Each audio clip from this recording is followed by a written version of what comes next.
오늘은 의지력에 대해 이야기해 보려고 합니다.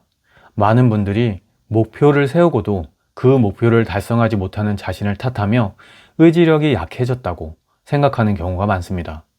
하지만 의지력은 단순히 강한 마음이나 결단력만으로 해결되는 것은 아닙니다.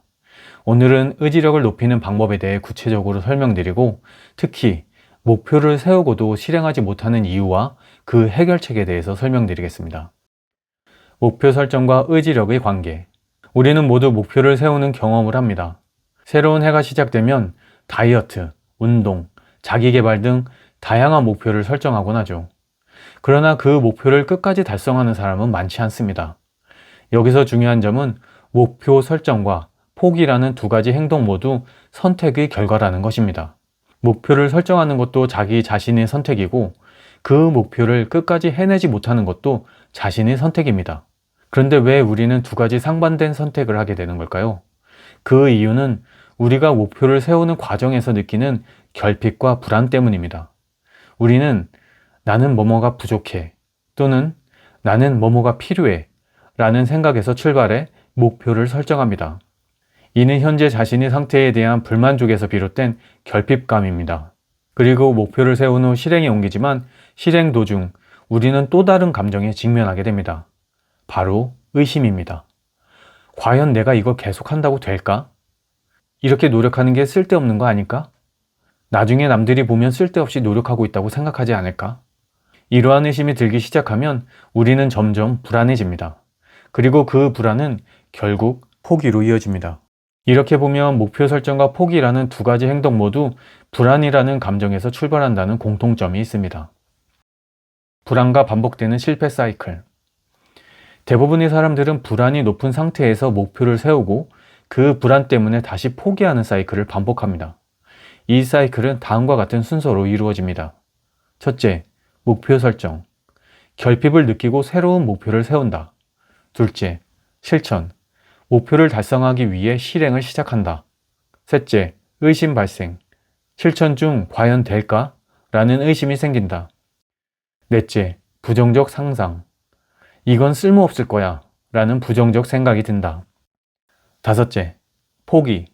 부정적 상상이 확신으로 변하면서 결국 포기로 이어진다. 이 과정에서 우리는 4번과 5번 단계에서 의지력을 발휘하려고 했습니다. 하지만 이미 이 단계에 들어섰다면 거의 실패한 것이나 다름없습니다. 왜냐하면 부정적 상상이 확신으로 굳어지는 순간 우리 뇌는 이미 포기를 결정했기 때문입니다. 포기의 순간을 인식하기. 그렇다면 어떻게 해야 이 실패 사이클에서 벗어날 수 있을까요? 핵심은 3번 단계인 의심이 생기는 순간을 정확히 인식하는 것입니다.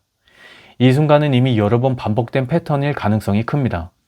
따라서 자신이 어떤 감정 때문에 포기하게 되는지를 기록해 두는 것이 중요합니다. 다음과 같은 과정을 통해 자신의 패턴을 분석할 수 있습니다. 첫째, 목표를 정한다. 결핍을 느끼고 새로운 목표를 세운다. 둘째, 실행을 시작한다. 목표를 위해 구체적인 행동을 시작한다. 셋째, 변화가 없음을 느낀다. 일정 시간이 지나도 눈에 띄는 변화가 없다고 느낀다. 넷째, 실행을 중단하고 싶어진다. 이 시점에서 의심과 불안이 생기며 실행을 멈추고 싶은 충동이 든다. 다섯째, 즉시 충족 가능한 욕구로 전환한다. 실행 대신 즉각적으로 충족 가능한 욕구, 예를 들어 잠, 스마트폰 사용, TV 시청 등을 선택한다. 여섯째, 자신을 평가하고 좌절한다. 실행하지 못한 자신을 자책하며 무기력에 빠진다. 일곱째, 결핍을 다시 느낀다. 시간이 지나면 다시 결핍을 느끼고 새로운 목표를 세운다. 위와 같은 패턴은 매우 반복적이며 시간이 지날수록 자신에 대한 신뢰도가 떨어지고 무기력감만 커집니다. 반복되는 패턴에서 벗어나기. 여기서 중요한 것은 자신이 이러한 패턴 속에서 어떤 감정을 느끼는지를 기록하는 것입니다. 특히 충족 가능한 욕구로 전환하는 순간 어떤 감정이 들었는지 적어두세요. 이는 자신의 한계를 인식하는 데 매우 중요한 단서가 됩니다. 그 후 새로운 목표를 세우고 포기하고 싶어질 때마다 그 기록을 다시 보세요. 그리고 이번에는 과거와 같은 선택을 할 것인지 아니면 다른 선택을 할 것인지 결정하면 됩니다. 과거와 동일한 선택은 동일한 결과를 낳습니다. 반면 다른 선택은 새로운 결과로 이어질 가능성이 큽니다. 처음에는 과거와 똑같은 선택을 할 수 있습니다. 그러나 이러한 실패 패턴이 반복되면 스스로 변화를 원하게 될 것입니다. 불안의 역할. 포기의 핵심 원인은 바로 불안입니다. 불안은 결핍에서 시작되며 실행 도중 실패에 대한 두려움으로 다시 불안을 일으킵니다. 이러한 불안을 제대로 인식하지 못하면 우리는 계속해서 같은 실패 사이클에 갇히게 됩니다. 특히 평소 자신의 감정을 잘 인식하지 못하거나 감정의 중요성을 간과하는 사람들은 이러한 불안을 쉽게 알아차리지 못합니다. 그러나 실천 중 의심이 생기는 것은 곧 불안해졌다는 신호입니다. 가위바위보 로봇 연구와 의지력. 여기서 흥미로운 연구 하나를 소개하겠습니다. 일본 도쿄대 연구팀은 가위바위보 게임에서 인간보다 항상 먼저 승리하는 로봇을 개발했습니다. 이 로봇은 인간이 가위, 바위, 보 중 무엇을 낼지 결정하기 전에 이미 근전도 신호를 통해 인간의 움직임을 예측합니다. 인간이 가위바위보 중 무엇을 낼지 결정하기 전에 이미 뇌와 근육에서는 그 결정을 준비하고 있다는 사실이 밝혀졌습니다. 즉, 우리가 의식적으로 결정을 내리기도 전에 뇌에서는 무의식적인 신호가 먼저 발생하고 있으며 이 신호는 로봇에게 전달되어 인간보다 빠르게 반응할 수 있게 합니다. 이 연구는 우리 일상적인 행동에서도 비슷한 원리가 적용될 수 있음을 시사합니다. 우리가 어떤 결정을 내리기 전에 이미 뇌에서는 무의식적인 신호가 발생되고 있으며 이는 우리 행동에도 큰 영향을 미칩니다.